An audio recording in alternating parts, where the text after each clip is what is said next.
Technology ఇంత update అవుతున్నా కూడా కొంతమంది ఇంకా చెట్ల మందు అవి వాడుతూ ఉంటారు కదా సార్. అంటే అవి వాడడం కరెక్ట్ అంటారా? ఇంకో కొంతమంది ఏంటంటే ఆ చెట్ల మందు కొంచెం లేట్గా పనిచేస్తుందని చెప్పేసి ఫస్ట్ అలోపతి వాడేసి కొంచెం పర్లేదు అనుకున్నాక చెట్ల మందు వాడడం స్టార్ట్ చేస్తారు. ఇట్లా వాడడం కరెక్ట్ అంటారా? అంటే కరెక్ట్గా డయాగ్నోస్ చేయాలండి. ఉదాహరణకి చికెన్ గున్యా ఉందనుకోండి, మనం ఏం మందులు వాడకపోయినా వాడినా చెట్ల మందు వాడినా అల్లోపతి వాడినా హోమియో వాడినా అది తగ్గుతుంది. ఎందుకంటే అది సెల్ఫ్ లిమిటింగ్. తగ్గితే ఏమనుకుంటాం, పనిచేస్తుంది అనుకుంటాం. అల్లోపతిలో చాలా రీసెర్చ్ ఉంది. సో ఒక డ్రగ్ మార్కెట్లోకి రావాలంటే 10-15 ఏళ్ళు పడుతుంది. సుమారు $1 బిలియన్ ఖర్చు చేస్తారు. దాంట్లో రకరకాల ట్రయల్స్ ఉంటాయి. ఫేజ్ 1, ఫేజ్ 2, ఫేజ్ 3, ఫేజ్ 4 అని. ఈ ట్రయల్స్ అన్నీ అయిన తర్వాత గవర్నమెంట్ పర్మిట్స్తో బయటకు వస్తాయి. సో చాలామందిలో ఏమని అంటే వాళ్ళ మూఢనమ్మకాలంటే ఇంగ్లీష్ మందుల్లో ఎక్కువ సైడ్ ఎఫెక్ట్స్ ఉంటాయి. ఇది ఏమాత్రం నిజం కాదు. ఎంతో రీసెర్చ్ చేసిన తర్వాత ఈ మందులు బయటకు తీసుకురావడం జరుగుతుంది. చెట్ల మందుల్లో అంటే ఈ వాటిలో రీసెర్చ్ ఏం లేదు కదా. ఓకే, సో నేను చెప్పేది ఏమిటంటే లేటెస్ట్ ట్రీట్మెంట్స్ అల్లోపతిలో చాలా మంచిగా ఉన్నాయి. They can lead normal life. They look like you and me when they recovered. కొంతమంది ప్రాణం మీద తెచ్చుకుంటున్నారు. ఉదాహరణకి లూపస్ అనే వ్యాధి వచ్చిన తర్వాత మందులు వాడితే తగ్గుతుందండి. ఎవరో పక్కింటి వాళ్ళ స్నేహితులు చెప్పారని చెప్పి ఆల్టర్నేటివ్ థెరపీకి వెళ్తున్నారు.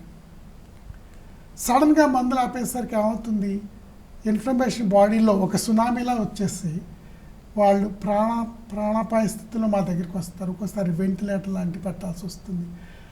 ఒకసారి ఐసీయూకి వెళ్ళారంటే ఛాన్సెస్ చాలా తక్కువ. సో డబ్బులు, శ్రమ, ప్రమాదకరం అంతా ఇవన్నీ ఎందుకు? సో మీ రుమటాలజిస్ట్తో చెప్పి మీరు నిర్ణయాలు తీసుకోండి. ఓకే, డాక్టర్ నాకు జబ్బు తగ్గిపోయింది, మందులు తగ్గించవచ్చా, ఓకే ఇవి సైడ్ ఎఫెక్ట్ ఉన్నాయంటే నిజంగా ఉన్నాయా, అవన్నీ తెలుసుకుని డాక్టర్ గారు చెప్పినట్టు విని మీరు మందులు తీసుకుంటే బాగుంటుంది. ఎవరో చెప్పారని అంటే చెప్పేందుకు కూడా అర్హత ఉండాలి. అంటే ఒక డాక్టర్ ఇప్పుడు మెడికల్గా కూడా చాలా డెవలప్మెంట్స్ వచ్చేసినాయి.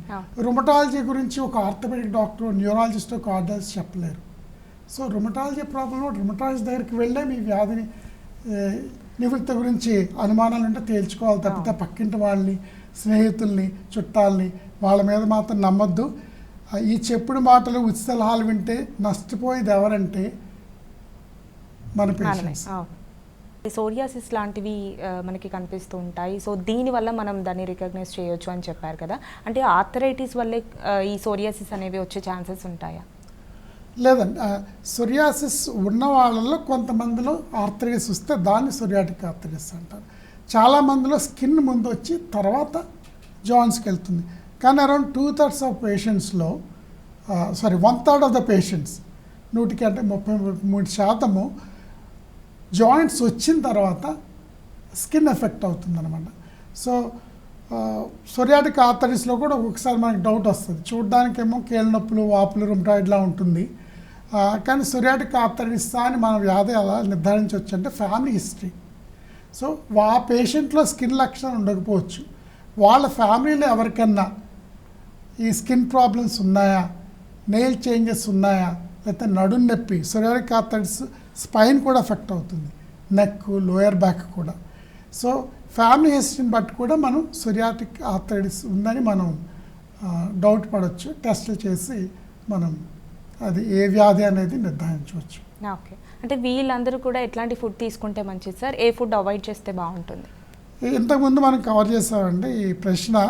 దీనికి ప్రత్యేకమైన ఆహార నియమాలు అంటూ లేవు. హెల్తీ డైట్ తీసుకోవాలా, కానీ కొన్ని రకాల ఆహార పదార్థాలు మంచివి.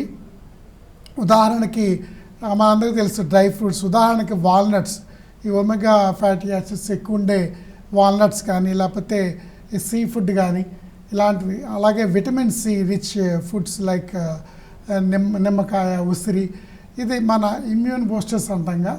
వీటి వల్ల కొంత ఉపయోగం ఉండొచ్చు. కానీ ఇవన్నీ కూడా సప్లిమెంట్స్ లాగా. సో ఈ వ్యాధి ట్రీట్మెంట్కి ఏం తీసుకోవాలో అవి తీసుకుంటూ ఈ సప్లిమెంట్స్ తీసుకోవచ్చు. ఓకే.